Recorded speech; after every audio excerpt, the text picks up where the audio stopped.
this next thing I'm going to show you is something that I just like to do because it's how I go along on my jobs. This is how to fold these little cups. You know, before Dixie cups came into vogue, and that was a long time ago, sign painters in the past just carried flat pieces of paper. And from those pieces of paper, they would fold up their cup to work out of. And from what I hear, back in the Depression, they'd actually fold up business cards so they were really tight on how much paint to use. What I'm going to do is quickly fold up a cup, no measuring, just all done by eye. And then from there, we'll go into how to do it clearly. So just a piece of paper, I'm going to fold it up. Hopefully there's no contrast there. Nice tight fold.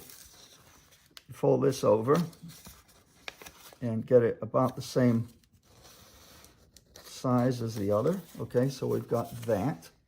And now, to control the size of the cup, what you'll do is you'll fold over, and depending on how much paint you want to use and how large a cup, this next fold is going to control that. So we'll fold over again. Nice tight fold, real square. Now here's the fun part.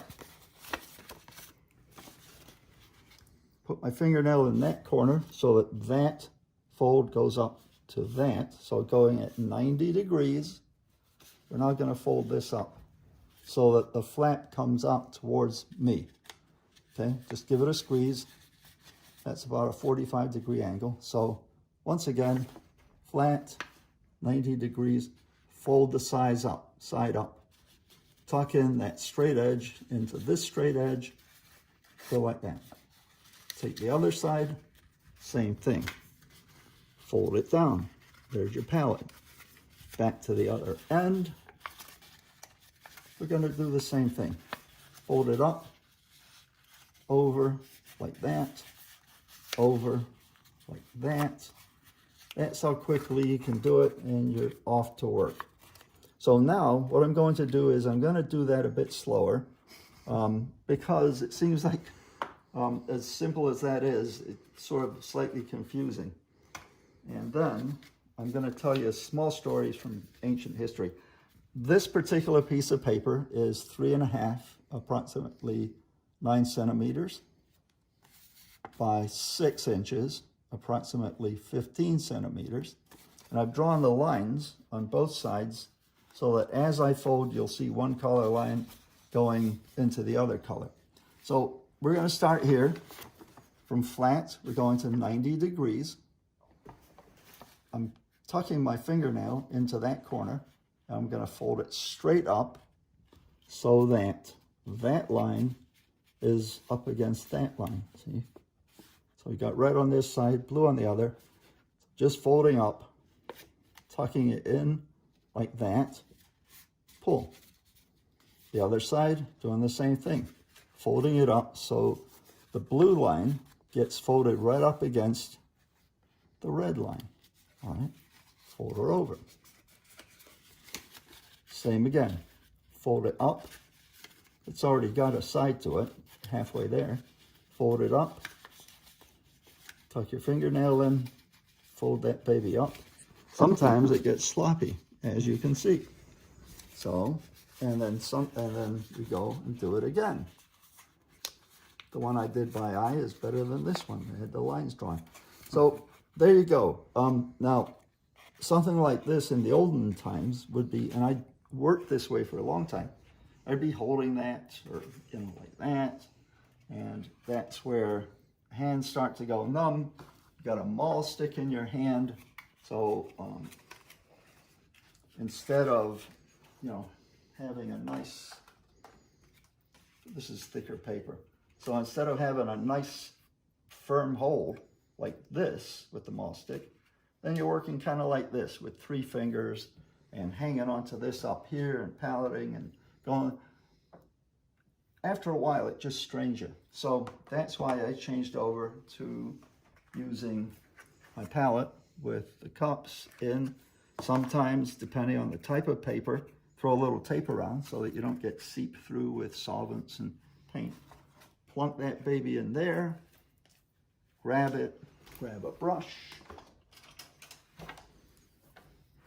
dipping paint, palette here, or here, or here, depending on what shape brush you need.